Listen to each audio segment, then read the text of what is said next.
राम कृष्ण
रूप पाहता लोचनी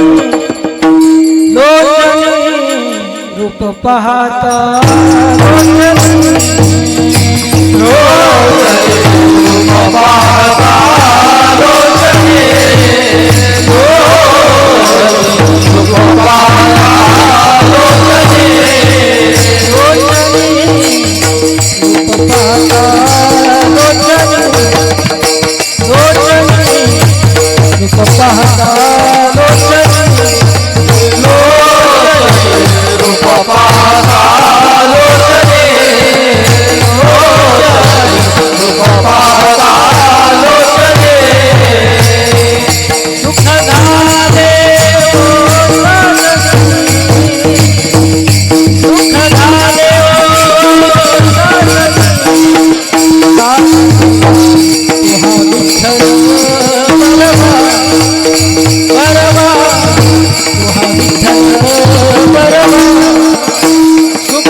अंतरीची घेतो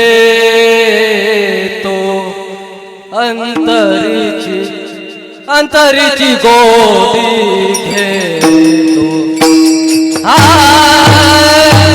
अंतरीची गोडी घेतो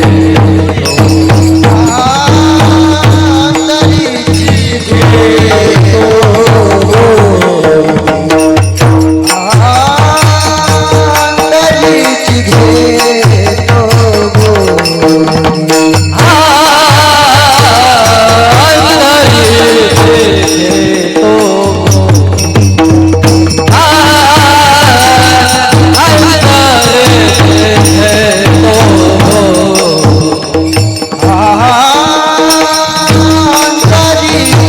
घेतो अंतरीची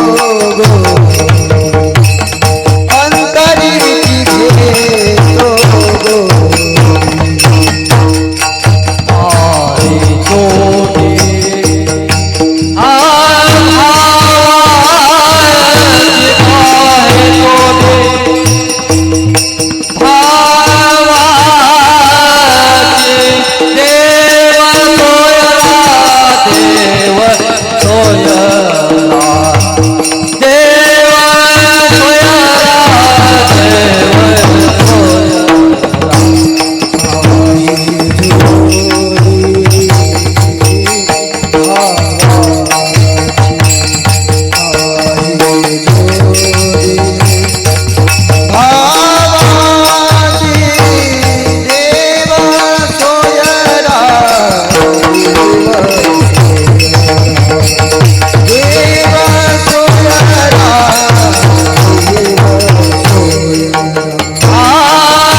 अंतरीची घेतो गोडी,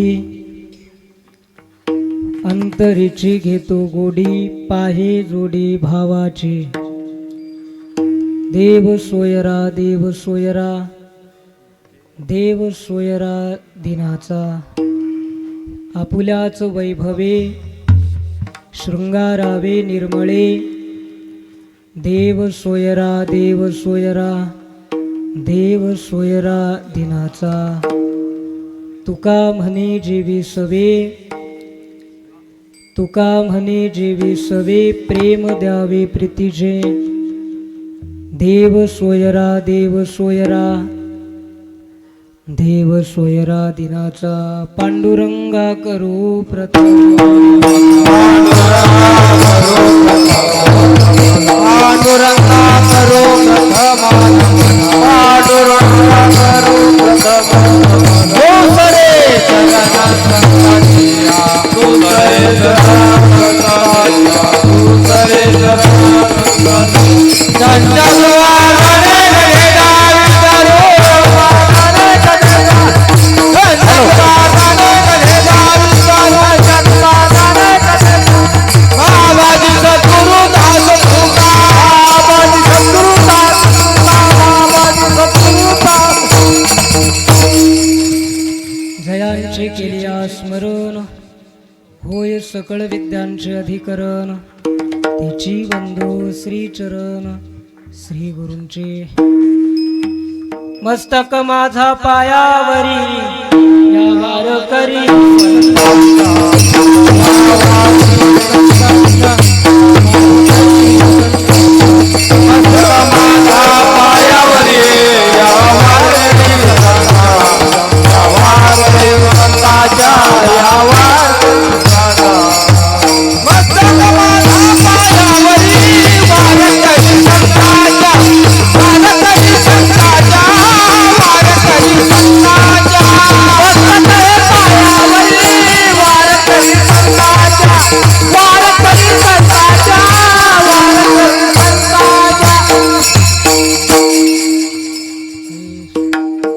अंतरीची घेतो गोडी, पाहे जोडी भावाची. देव सोयरा, देव सोयरा, देव सोयरा दिनाचा. वैराग्य शिरोमणी श्रीमंत श्री जगद्गुरु तुकोबाराय या अभंगामधून भगवंताला कशा प्रकारची भक्ती, पांडुरंग पंढरीश परमात्म्याला कशा प्रकारची भक्ती अपेक्षित आहे, देव कशा भक्तीची अपेक्षा करतोय, कशा परमार्थाची अपेक्षा करतोय, आपण कशा प्रकारचा परमार्थ करावा, अर्थात पांडुरंग परमात्म्याला कसा परमार्थ आवडतो याविषयीचा विचार तुकोबाराय या अभंगामध्ये करतायत. तुकोबाराय या अभंगामधून भगवान पांडुरंग पंढरीश परमात्म्याला कशा प्रकारची भक्ती अपेक्षित आहे, कशा प्रकारची आपण भक्ती करावी, कशी भक्ती केली म्हणजे देव त्या भक्तीचा स्वीकार करतोय, हा विचार या अभंगामधून मांडतायत. काय आहे, आपण भगवंताची भक्ती करतो. भक्ती करणं म्हणजे देवाला खुश करणं, देवाला प्रसन्न करणं. भक्ती ही देवाच्या प्रसन्नतेसाठी, देवाला खुश करण्यासाठी केली जाते. पण आपण कशी भक्ती केली, काय केलं, कसं केलं म्हणजे देवाला हे प्रसन्न होते, आपण केलेली भक्ती आपल्याला माहिती नाही ना. देवाच्या जवळ जे राहतात, भगवंताच्या जवळ जे राहतात, त्यांना अशा प्रकारचं माहिती असते ना, देवाला काय आवडते, काय आवडत नाही, हे आपल्याला माहिती नाही ना. एखादे साहेब आहेत, समजा कल्पना करा, एखादे साहेब केंद्रामधले मंत्री, राज्यातले मंत्री, आमदार, खासदार, कोणी एखादे साहेब घरी जेवायला येणार असले, समजा कुठंतरी जेवायला येणार असले, लोक विचारतात बुवा साहेबांना काय आवडते, साहेबांना कोणची भाजी आवडते. त्यांचे जे पिये असतात, साहेबांच्या सोबत जे असतात, त्यांना विचारलं जाते साहेबांना काय आवडते, कसं आवडते, कसं, हे सगळं त्यांच्या आवडी निवडी ओळखल्या, आवडल्या, हे केलं जाते ना. आपण केलेली भक्ती म्हणजे आपण कशी भक्ती केली, म्हणजे पांडुरंग परमात्म्याला ती भक्ती आवडेल हे आपल्याला माहिती नाही ना. देवाच्या जवळ जे राहतात आपल्याला त्यांना विचारावं लागेल. आणि भगवंताच्या जवळ पांडुरंग परमात्म्याच्या जवळ संत राहतात, तुकोबाराय राहतात, नामदेवराय राहतात, नाथबाबा राहतात, सगळे संत महात्मे देवाच्या जवळ राहतात. आणि मग आपल्याला देवाला कशी भक्ती आवडते, कसं चिंतन केलेलं भगवंताला आवडते हे आपल्याला संतांना विचारावं लागेल. प्रत्येक मनुष्याची अशी अपेक्षा असते की आपण जीवनामध्ये जो काही व्यवहार करतो, जे काही हे करतो त्याच्यामध्ये तोटा येऊ नये. शेतकऱ्याला सुद्धा वाटते की आपल्या याच्यामध्ये तोटा येऊ नये. शेतकऱ्याला वाटते, एखादा व्यापार करणारा मनुष्य असेल तर व्यापार करणाऱ्या माणसाला सुद्धा वाटते आपण करत असलेल्या व्यापारामध्ये तोटा येऊ नये, आपण करत असलेल्या शेतीमध्ये तोटा येऊ नये. कोणताही धंदा कोणी करत असेल तर प्रत्येकाची सहज अपेक्षा असते ना, आपल्या याच्यामध्ये तोटा येऊ नये. ही मुद्दल नाही आलं तर म्हणजे नफा नाही भेटला तरी चालतो, पण तोटा येऊ नये म्हणजे मुद्दलामध्ये तोटा पडू नये. तुकोबाराय सुद्धा असं म्हणताय की ज्या धंद्यामध्ये तोटा पडतो तो खोटा धंदा आहे. मुद्दलामध्ये पडे तोटा, ऐसा खोटा उदीम.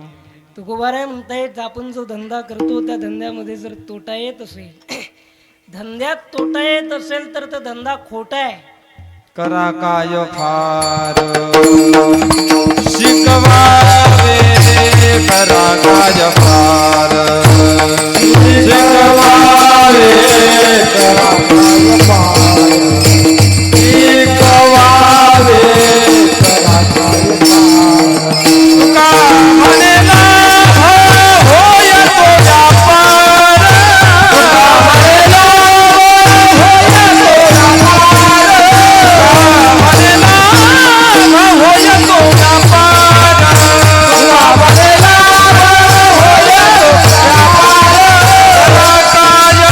फार शिकवावे, करा काय फार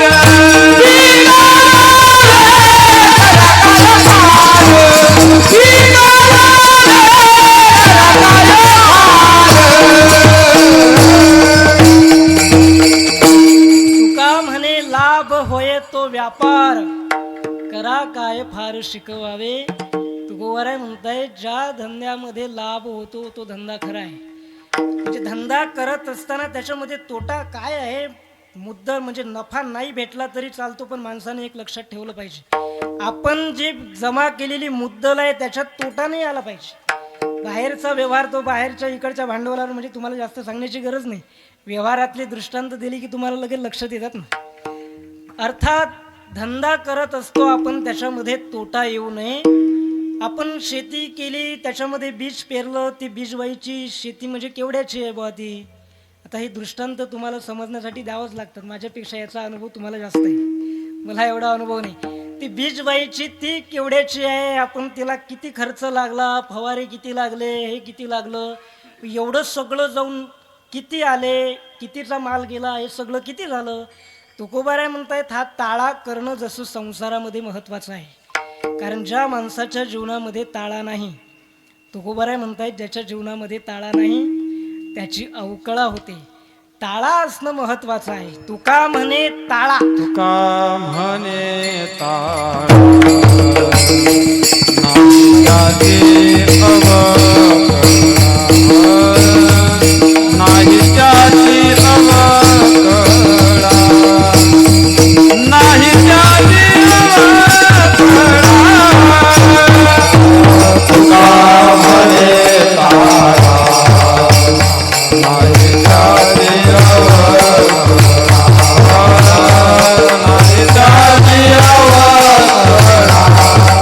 नाही त्याची अवकळा,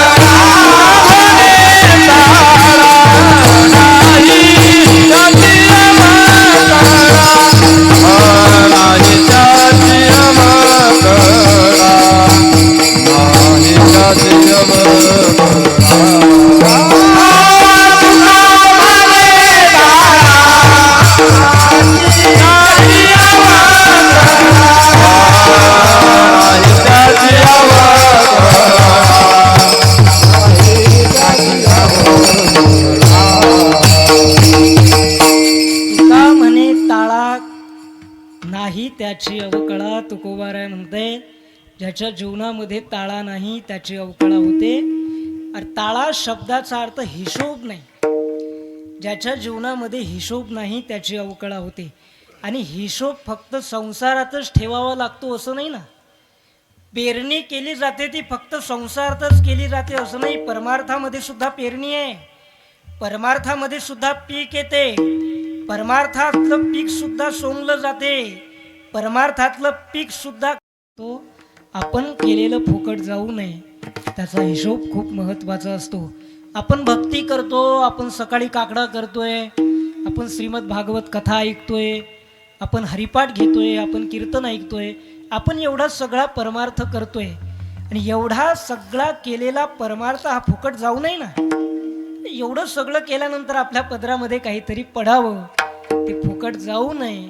एवढ्या मेहनतने ते कुठंतरी कसं तरी गेलं तर त्याचं फळ काही भेटणार नाही ना. आपल्याला देव का भेटत नाही आपण याचा विचार तरी कधीतरी केला पाहिजेत ना. एवढ्या आपल्याला अपेक्षा तर आहेच ना. देव भेटण्याची अपेक्षा कोणाला नाही.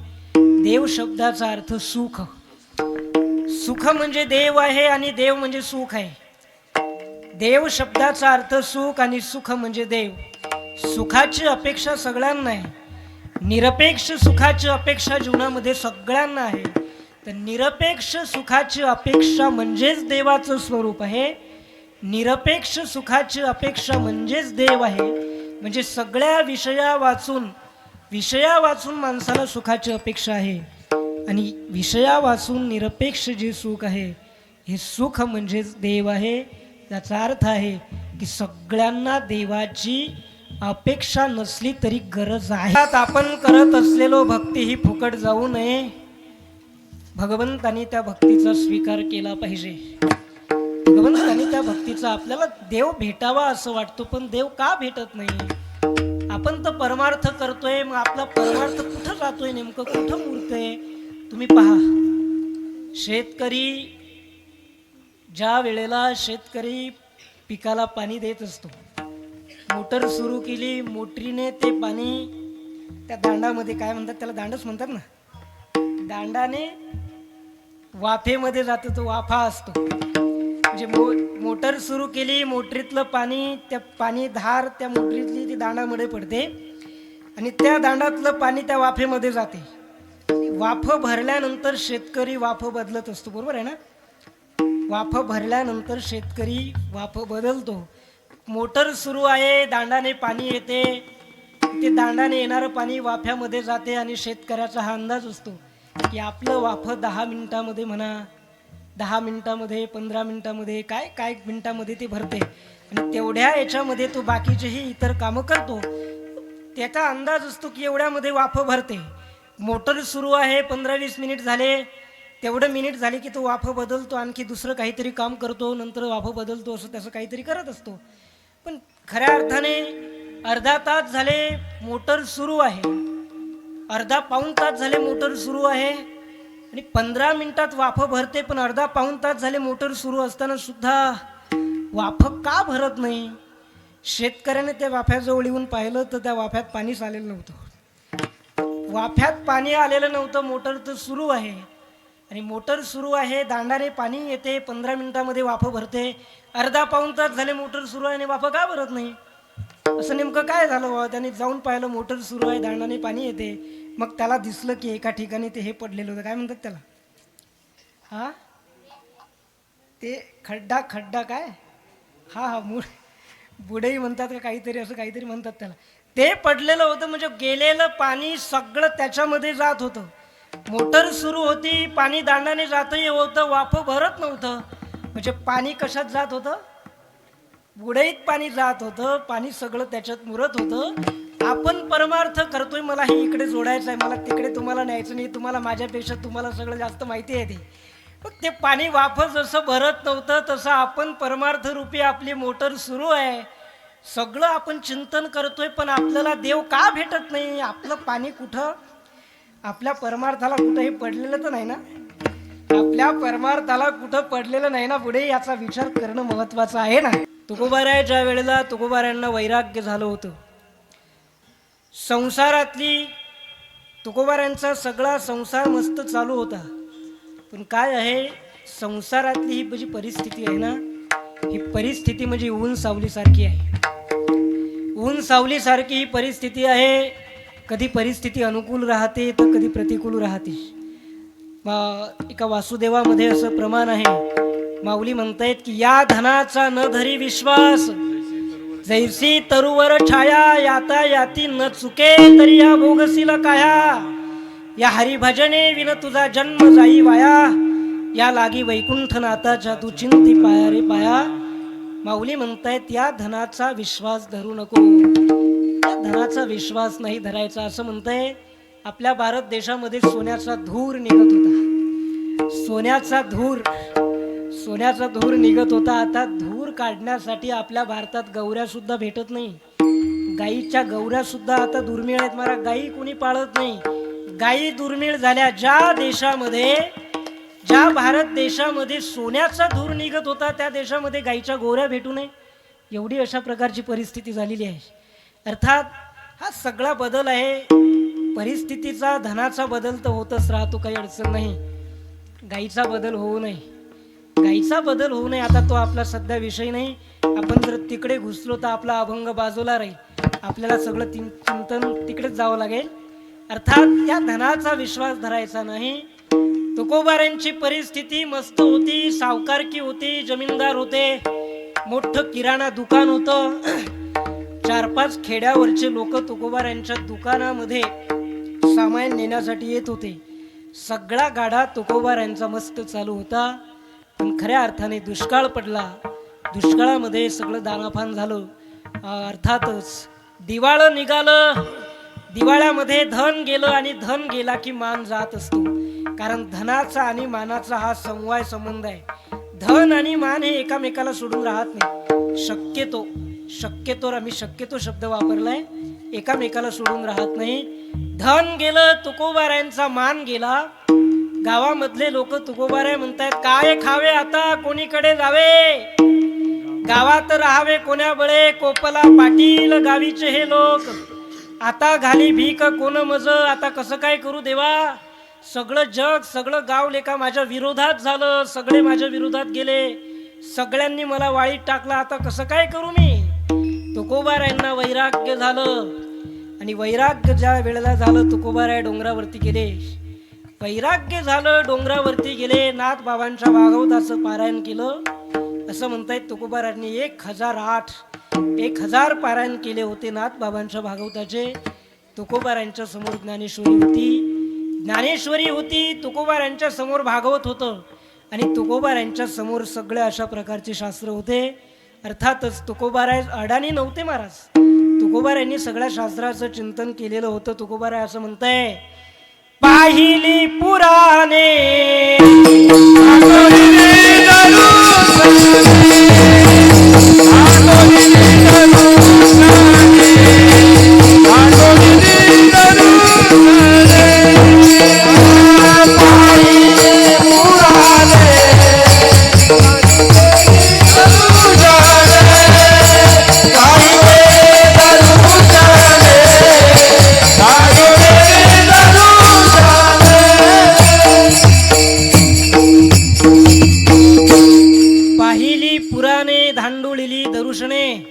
तुकोबाराय म्हणतायत, मी सगळं पाहिलं, सगळ्या संतांचे अभंग पाहिले, नामदेवरायांची गाथा, नाथ बाबांचे अभंग, माऊलींचे अभंग, ज्ञानेश्वरी, सगळे ग्रंथ, सगळे शास्त्र तुकोबारायांच्या डोळ्यासमोर होते, तुकोबारायांच्या समोर होते.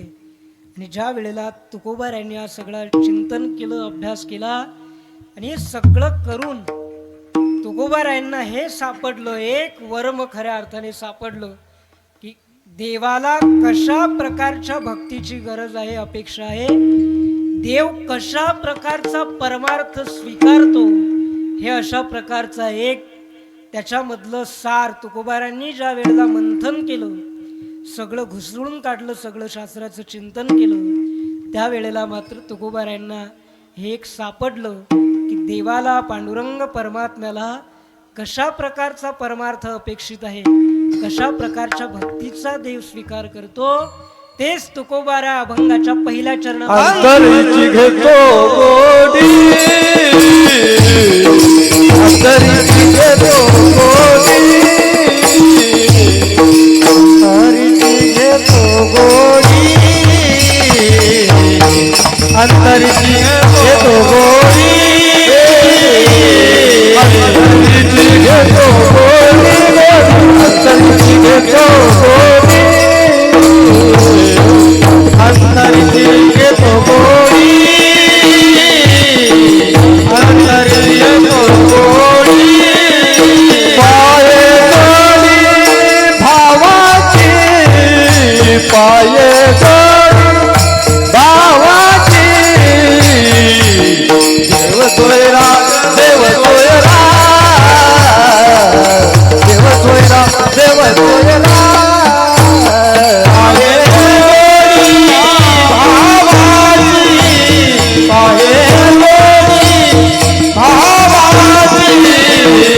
जो स्वीकार करतो, पांडुरंग पंढरीश परमात्मा आपल्यावरती प्रसन्न व्हावा असं वाटत असेल तर महाराज त्याला कपड्यावरती इस्त्री केलेली काही अपेक्षा नाहीये, कपड्यावरती शेंट नाही मारलं त्याला तेही लागत नाही, कपडे धुतलेले नाही त्याच्यावर काही अपेक्षा नाहीये, त्याला त्याच्या काहीच लागत नाही, त्याला आपल्या मनातला भाव लागतो, आपल्या मनातलं प्रेम, आपल्या मनामधला भावाचा परमात्मा स्वीकार करत असतो.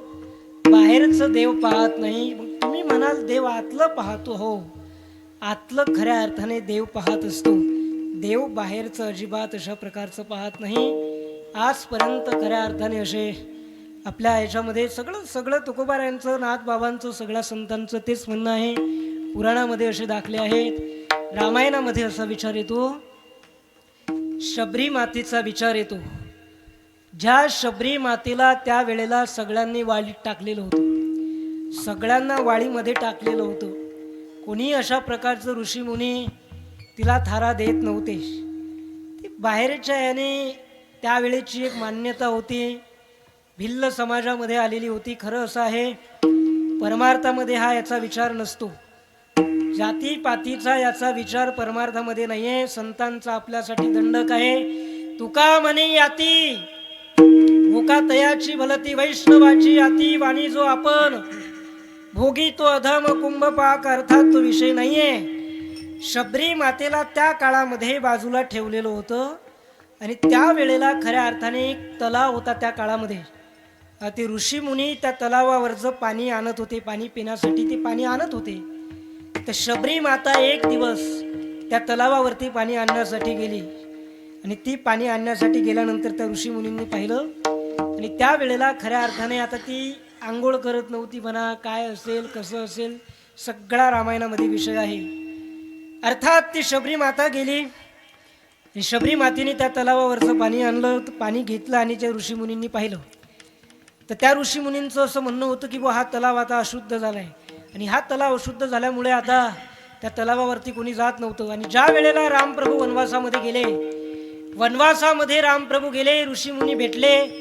ऋषीमुनींना रामप्रभूंनी विचारलं की आपली काय सेवा करायची आहे. त्यावेळेला ते ऋषी म्हटले की देवा, हा तलाव अशा प्रकारचा अस्वच्छ झालाय आणि हा तलाव अशा प्रकारचा अस्वच्छ झाल्यामुळे खऱ्या अर्थाने काहीतरी याची शुद्धता करा म्हणून अपेक्षा केली. त्यावेळेला रामप्रभूंनी त्या ऋषीमुनींना सांगितलं, शबरी माता आहे या याच्यामध्ये, शबरी मातेच्या चरणाचं तीर्थ घ्या, शबरी मातेचे पाय धुवा आणि शबरी मातेचे पाय धुवून ते पाणी त्या तलावामध्ये टाका. आणि त्यावेळेला ते पाणी त्या तलावामध्ये टाकल्यानंतर ते पाणी शुद्ध होईल, ते पाणी शुद्ध होईल. देवाने काय पाहिलं हो, शबरी मातेच्या अंतःकरणामधला भाव. शबरी माता ही देवाकडे गेलीच नव्हती, रामप्रभू शबरी मातेच्या कुटियेमध्ये स्वतःहून गेले होते. शबरी माता दररोज स्नान संध्या करायची. मातंग ऋषींनी सांगितलेलं होतं शबरी मातेला की एक दिवस तुझ्या कुटियेमध्ये प्रभू येतील, तुझ्या झोपडीमध्ये नक्की प्रभू येतील. मातंग ऋषींच्या वचनावरती शबरी मातेचा विश्वास होता आणि विश्वास असल्यामुळे दररोज स्नान करून ज्या ज्या काळामध्ये जी जी फळं होते ते दररोज फळं आणायची. आंब्याच्या काळामध्ये आंबे आणून ठेवायची, बाकीच्या काही पेरू असतील, बाकीचे मोसंबी संत्री, ज्या ज्या काळामध्ये जे जे फळं आहे ते फळं आणून ठेवायची, चाखून ठेवायची गोड आहेत की नाही. बोरं असतील, सगळं अशा प्रकारची फळं चाखून पाहत होती आणि खऱ्या अर्थाने रामप्रभूंची अंतःकरणापासून वाट पाहत होती. अंतःकरणापासून देवाला हाक मारत होती, मनापासून देवाला हाक मारत होती. रामप्रभू शबरी मातेच्या आश्रमामध्ये गेले आणि शबरी मातेला तिथं जाऊन दर्शन दिलं. शबरी मातेला कुटियाच्या बाहेर सुद्धा बोलावलं नाही, स्वतः शबरी मातेच्या कुटियेमध्ये गेले की म्हणजे वा शबरी माता बाहेर स्वागत करण्यासाठी प्रभूच्या आली होती. नाही, प्रभू शबरी मातेचं स्वागत करण्यासाठी तिच्या कुटियेमध्ये गेले. शबरी माता कुटियेच्या बाहेर नाही आली, रामप्रभू तिच्या कुटियेमध्ये गेले आणि तुझ्या कुटियेमध्ये जाऊन खऱ्या अर्थाने प्रभूने तिथं जाऊन तिची उष्टी बोरं खाल्ली तर खाल्ली एवढंच नाही, नवविधा भक्ती तिथं जाऊन सांगितली.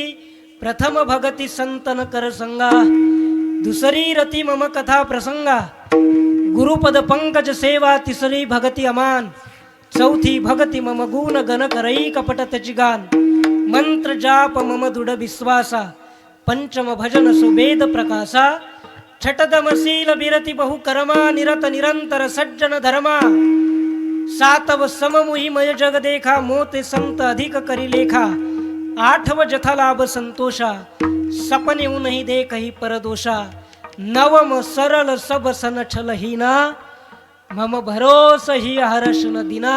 नवविधा भक्ती राम प्रभूंनी शबरी मातेला कुटियेमध्ये जाऊन सांगितली. अर्थात देव आतलं पाहतो, देव बाहेरचं पाहत नाही. विठ्ठल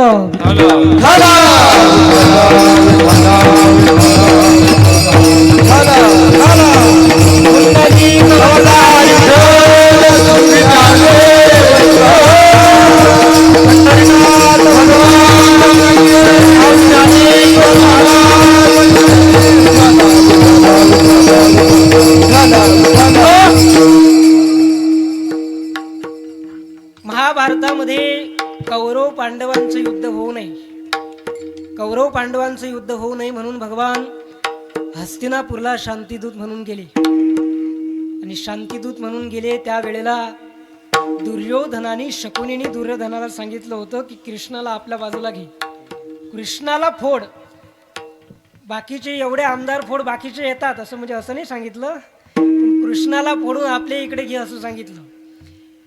सगळी तयारी दुर्योधनाने केली, मोठा बंगला बांधला, सगळी तयारी केली, फुलं रस्त्याने फुलं टाकले, सगळी तयारी केली. प्रभू हस्तिनापुरामध्ये गेले. हस्तिनापुरामध्ये गेल्यानंतर दुर्योधनाने निमंत्रण दिलं, देवा आज आपल्याकडे जेवायचं आहे. त्याने स्पेशल सगळे आचारी बोलावले, सगळं वेगळा खर्च केला. प्रभूने सांगितलं, नाही दुर्योधना, मी तुझ्याकडे जेवू शकत नाही. का बरं देवा, माझ्याकडे का जेवण करू शकत नाही तुम्ही? प्रभू म्हणतायत की दुर्योधना, मी अगोदरच निमंत्रण घेतलेलं आहे, विदुर काकांचं निमंत्रण मी घेतलेलं आहे.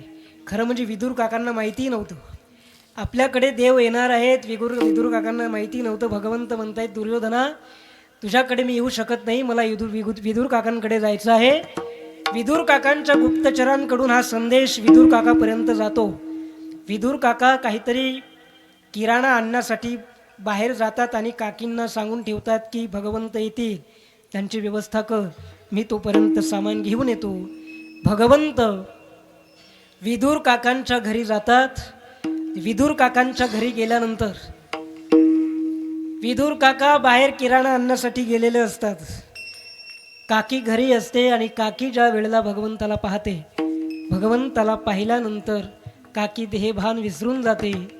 भगवंताला खाली बसवते, आपण पाटावर बसते, केळी घेते, त्या केळी सोलून त्याचे टरफल देवाच्या हातात देते आणि त्यातला गाभा आपण स्वतः खाते. भानावरच नव्हती, देहभाव अर्पून गेलेला होता. भगवंत खऱ्या अर्थाने त्या विदुर काकांच्या त्या काकींच्या हातच्या केळीच्या टरफली खातात. जसं काही स्टँडवरची शेळी जशी खाते, भगवंत तेवढ्या आवडीने टरफल खात आहे. विदुर काका येत आहेत, काय चालू आहे हा प्रकार? देवाच्या हातात सालपट आहेत, काकीच्या हातात गाभा आहे. काका सावध करतात, हे काय आहे? त्यावेळेला काकी भानावर येतात. भानावर येऊन गाभा ज्या वेळेला काका देवाच्या हातामध्ये देतात, गाभा देवाच्या हातात देतात, त्यावेळेला भगवंत म्हणतायत काका, काकी ज्या केळी देत होत्या त्या संपल्या का? काकी ज्या केळी देत होत्या म्हणजे टरफल देत होते, त्या केळी संपल्या का? देव बाहेरचं पाहत नाही. तुम्ही त्याला केळी नाही, केळीचे टरफल दिले तरी तो खूप प्रेमाने स्वीकार करतो. त्याला फक्त आतलं पाहिजे. गोवाऱ्या म्हणतायत, तुमची भक्ती, देवाने त्या भक्तीचा स्वीकार करावा असं वाटत असेल तर तुम्ही बाहेरचं रंगवण्यामध्ये जास्त प्रयत्न नका करू, अंतःकरणामध्ये लक्ष द्या. आपल्या आतमध्ये खऱ्या अर्थाने आपण लक्ष दिलं पाहिजे. आतमध्ये लक्ष दिलं पाहिजे. एका गावामध्ये रामायण चालू होतं. बहुतेक पहिले श्रावण महिना 4 महिने बहुतेक पहिल्या जुन्या काळामध्ये त्या मातीच्या मढी असायच्या, गाव परत मढ्या. तर मला तरी आठवते वा, त्या गावामध्ये ती मातीच्या मढी असायची आणि त्या मढीमध्ये 4 महिने नाही तरी किमान 1 महिना श्रावण महिन्यामध्ये पोथी चालायची. पण हे ज्या वेळेला टीव्या निघल्या ना, टीव्या मोबाईल निघले तेव्हापासून गावातल्या पोथ्या बंद झाल्या. टीव्या मोबाईलचे हे आपल्या लोकांवर उपकार आहेत की या सगळ्या पोथ्या बंद झाल्या. ज्या वेळेला ह्या काळ्या टीव्या निघलेल्या नव्हत्या, ब्लॅक अँड व्हाईटही टीव्या नव्हत्या, ते साधे टपराचे मोबाईलही नव्हते ना, त्यावेळेला गाव परत श्रावण महिन्यामध्ये पोथ्या असायच्याच. महाराज, असं गाव नव्हतं की त्या गावामध्ये पोथ्या नव्हत्या. आता खऱ्या अर्थाने गाव सापडत नाही की त्या गावात पोथीच नाही आहे. पहिले पोथ्या व्हायच्या. एका गावामध्ये रामायण चालू होतं. रामायण 4 महिने रामायण चालू होतं. त्या गावामध्ये एक कुटुंब होतं, एक म्हातारा आणि एक म्हातारी आजी. त्या गावामध्ये 2च जण त्या घरामध्ये राहत होते, म्हातारी आजी आणि ते म्हातारे आजोबा. मूलबाळ नव्हतं, कोणी नव्हतं, 2 जण राहत होते. ती म्हातारी आजी दररोज रामायणाला जात होती. ते म्हातारे आजोबा काही रामायणाला जात नव्हते. पण त्यांचा असा नियम होता की म्हातारी ती आजी रामायण ऐकून आल्यानंतर ते म्हातारे आजोबा विचारायचे की खऱ्या अर्थाने आज रामायणामध्ये काय झालं. ते विचारल्याशिवाय ते ऐकल्याशिवाय ते झोपतच नव्हते. म्हाते आजी रामायण ऐकून आली की विचारायचं, काय झालं आज रामायणामध्ये, काय झालं. आज सांगितलं की दशरथ राजाचा विवाह झाला, आज सांगितलं राम लक्ष्मण जन्माला आले, असं झालं तसं झालं. हे एक दिवस सगळं सांगायची. ती आजी तिकुनेपर्यंत हे म्हातारे आजोबा झोपत नव्हते. काय झालं रामायणामध्ये हे विचारायचे आणि ते विचारल्यानंतर मात्र नंतर झोपायचे. एक दिवस असं दररोज ती आजी त्या आजोबांना रामायण सांगत होती, असं झालं तसं झालं. एक दिवस ती आजी रामायणाहून आली. त्या म्हाताऱ्या आजोबांनी विचारलं, आज रामायणामध्ये काय झालं. रामायणामध्ये आज काय झालं, त्यावेळेला आजीने सांगितलं की आज रामप्रभू वनवासाला गेले. हे ज्या वेळेला त्या म्हाताऱ्या आजोबांनी ऐकलं, रामप्रभू वनवासाला गेले, ऐकल्याबरोबर ते म्हातारे आजोबा खाटेवरून उठले. खाटेवर झोपलेले होते, खाटेवरून उठले. त्यावेळेस लाईट नव्हती. हातामध्ये कंदील घेतला, हातामध्ये काठी घेतली आणि त्या म्हातारीवर रागावले. काठी मारली नाही, म्हातारीवर रागावले. एवढे मोठे म्हणे तुम्ही रामायण ऐकायला होते, एवढे मोठे रामायण ऐकायला असताना रामप्रभूला वनवासात कसं काय जाऊ दिलं. अरे एवढे मोठे तुम्ही दररोज रामायण ऐकता, 4 महिने झाले रामायण चालू आहे तुमचं. एवढं सगळं चालू असताना, एवढे लोक तिथं असताना, काही ठीक आहेत, कशामुळे ते वनवास झाला ते माहिती नाही. एवढे लोक तुम्ही तिथं असताना तुम्हाला कसं काय, तुम्ही रामप्रभूला वनवासात कसं काय जाऊ दिलं. म्हाताऱ्याने कंदील घेतला, तेवढ्या रात्री काठी घेतली आणि निघाला. म्हातारी विचारते, अहो कुठं चालले. म्हणे शांत बस, एक शब्द सुद्धा बोलायचं नाही. तुम्ही रामप्रभूंना वनवासात एवढे मोठे लोक ऐकायला असताना कसं काय जाऊ दिलं. म्हाताऱ्याने हातात कंदील घेतला, हातामध्ये काठी घेतली आणि म्हातारे आजोबा सगळ्या जंगलामध्ये रात्रभर कंदील घेऊन रामप्रभूला पाहत होते. दिसत नाहीत. रात्र झाली. दुसऱ्या दिवशी दिवसभर पाहत होते. पोटामध्ये अन्न नाही, पाणी नाही. तिसऱ्या दिवसाची रात्र, दुसऱ्या दिवसाची रात्र उजडली. 2-3 रात्री झाले सारखे पाहतात, पोटात काहीच नाही. पाणी पिऊन अशा प्रकारचा रात्रभर जंगलामध्ये प्रवास करताय. भगवंताला दया आली की म्हातारे आजोबा यांच्या पोटामध्ये अन्न नाही. पाणी पिऊन खऱ्या अर्थाने आपला शोध करतायत आणि खऱ्या अर्थाने भगवंताला समोर यावं लागलं. त्या म्हाताऱ्या आजोबांच्या समोर उभे राहिले आणि उभे राहून म्हणतायत की का हो आजोबा कुठं चाललंय. मी रामप्रभूंना पाहण्यासाठी चाललो. रामप्रभू मीच आहे. चाला नाही म्हणले, तू नाहीस, कशाहून तू आहेस. त्यांना माहितीच होतं ना, धनुष्य हे ते रामप्रभूच्या हातामध्ये आहे. हे सगळं सांगितलं, हे काही खऱ्या अर्थाने पटलं नाही. शेवटी भगवंताला दर्शन द्यावं लागलं दर्शन दिलं रामप्रभूंनी, दर्शन समोर उभे राहिले. त्या म्हाताऱ्या आजोबांनी रामप्रभूचा हात धरला आणि हात धरून खऱ्या अर्थाने जिथं रामायण चालू होतं तिथं आणलं. म्हणजे 4 महिने जे रामायण ऐकत होते त्यांना दर्शन नाही झालं. जो म्हाताऱ्या आजोबा घरी बसून दररोज विचारत होता काय झालं काय झालं, रामप्रभूंना पाहण्यासाठी निघाला आणि खऱ्या अर्थाने रामप्रभूंना घेऊन आले. अर्थात अंतःकरणातली कशासाठी दृष्टांत सांगितला हा, अंतःकरणामधली तळमळ. आपल्या अंतःकरणामध्ये भगवंताविषयी भाव किती आहे, किती अशा प्रकारचा आपण भगवंतावरती प्रेम करतोय.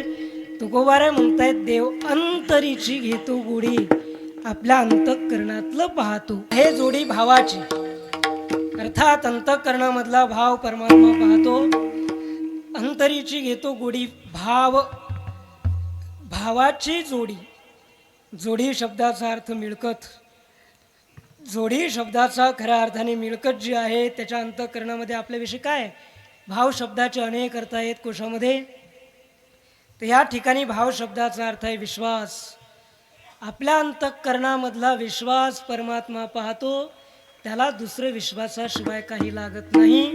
अर्थात तुकोबाराय म्हणतात देव हा खऱ्या अर्थाने अंतःकरणातली गोडी पाहतो, भाव पाहतो.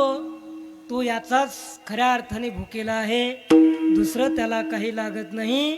अशा प्रकारचे जे दीन झालेले आहेत, ज्यांच्या अंतःकरणामध्ये भगवंताविषयीचं प्रेम आहे, असे जे दीन झालेले आहे, त्या दिनाचा स्वैरा देव आहे. अभंगाच्या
सोयरा. तुकोबाराय म्हणताय देव हा सोयरा आहे आणि तो दिनाचा सोयरा आहे. देव सोयरा, देव सोयरा, देव सोयरा दिनाचा 3 वेळेला म्हटलेला आहे. 3 वेळेला. ज्या वेळेला एखादा सिद्धांत खूप ठामपणे आत्मविश्वासाने सांगायचा असतो त्यावेळेला 3 वेळेला सांगितलं जाते. तुकोबाराय म्हणतात देव सोयरा, देव सोयरा, देव सोयरा. देव हा सोयरा आहे, देव सोयरा आहे. सोयरा शब्दाचा अर्थ अगदी संबंधी जीवाचा, जीवाचा सोयरा आहे आणि तो दिनाचा सोयरा आहे. त्याच्यासाठी जो दिन झाला ना, भगवंतासाठी जो दिन झाला त्याचा तो खऱ्या अर्थाने सोयरा आहे. देव सोयरा आहे. दीन शब्दाचे बरेच अर्थ आहेत. ज्या ज्या ठिकाणी जो जो अर्थ करावा लागतो, या ठिकाणी दीन शब्दाचा अर्थ आहे की ज्याचा सगळा आश्रय देव आहे. संसारामधला सगळा आश्रय ज्याने तोडला, संसारातले सगळे आश्रय ज्यांनी काढून फेकून दिले. विठ्ठल बाप माय चुलता, विठ्ठल भगिनी आणि भ्राता, विठ्ठले विन चाड नाही गोता, तुका म्हणे आता नाही दुसरे. कृष्ण माझी माता, कृष्ण माझा पिता, बहिणी बंधू चुलता, कृष्ण माझा सगळा जो ज्याच्यासाठी दीन झालेला आहे, अशा दिनाचा खऱ्या अर्थाने देव सोयरा आहे. तुकोबाराय म्हणते देव दिनाचा सोयरा आहे. देव सोयरा, देव सोयरा, देव सोयरा दिनाचा.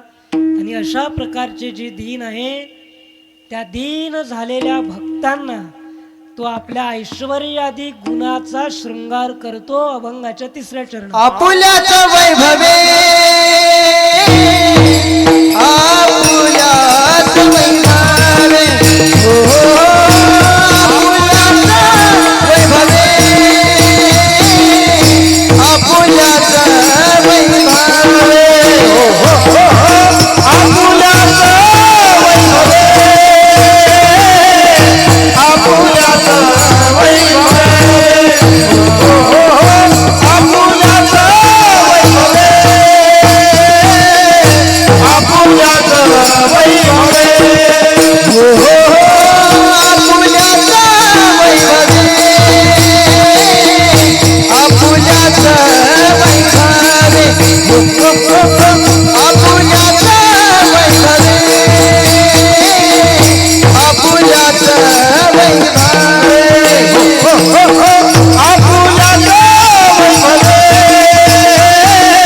आपुल्याचं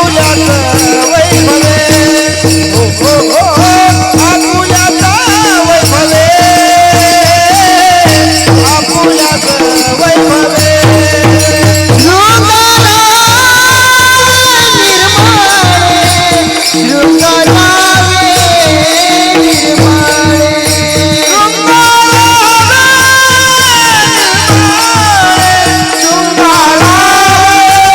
आपुल्याचं वैभवे.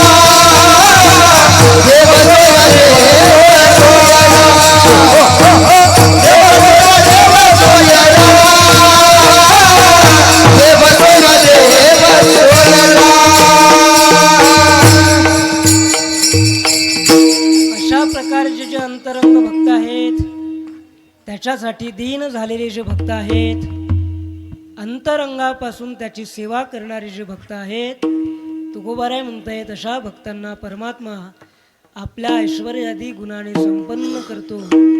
अर्थातच यश, श्री, औदार्य, ज्ञान, वैराग्य, ऐश्वर्य हे जे सगळे गुण आहेत, हे सगळे गुण आपल्या भक्तांना देव देतो.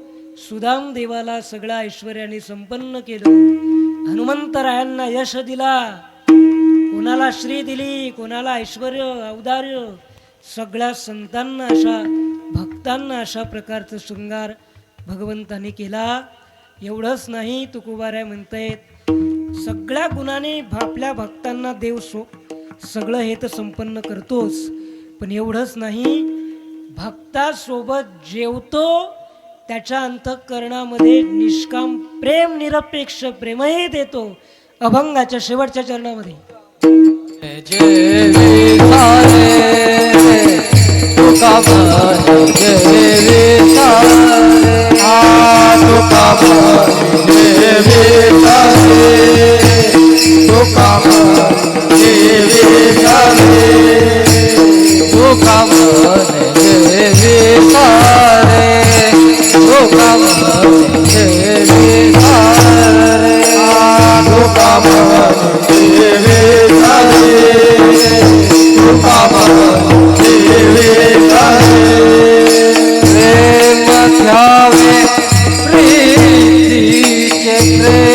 घ्यावे प्रीतीचे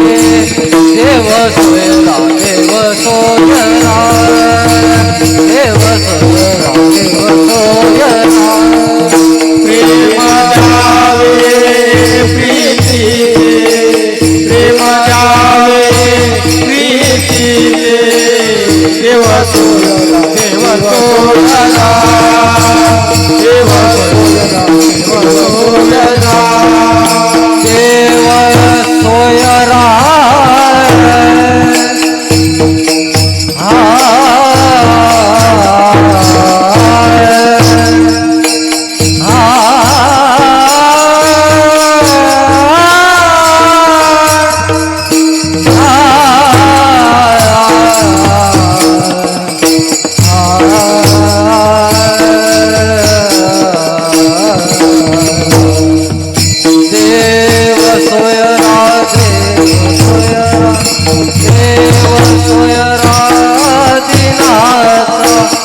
देव सोयरा देव सोयरा दिनाचा देव सोयरा देव सोयरा देव सोयरा देव सोयरा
म्हणे जेवी सवे प्रेम द्यावे प्रीतीचे.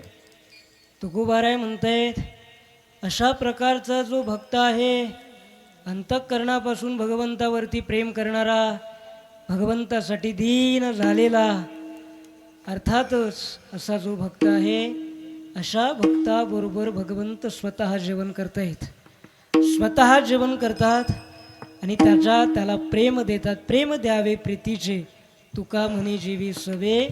नामदेवरायांसोबत भगवंत जेवले, नामदेवरायांच्या हातचं जेवले. आता सांगायला तेवढा वेळ नाही. नामदेवरायांच्या हातचं भगवंत जेवले. तुकोबाराय ज्या वेळेला चिंतामणी देवाच्या घरी चिंचवडला गेले होते, त्यावेळेला सुद्धा तुकोबारायांनी गणपती बाप्पांना आणि विठुरायाला दोघांनाही जेवायला बोलावलं. दोघंही गणपती बाप्पा आणि विठुराया दोन्ही सुद्धा जेवण करायला आले होते. अर्थात तुका म्हणे जेवी सवे. तुकोबाराय भक्तासोबत अशा प्रकारचे जे भक्त आहेत, अशा भक्ताबरोबर भगवंत स्वतः जेवण करतात आणि अशा भक्ताला प्रेम देतात. अशा प्रकारची ही जी साधना, ही जी स्थिती या अभंगामध्ये सांगितलेली आहे, जो विचार सांगितलेला आहे, आपण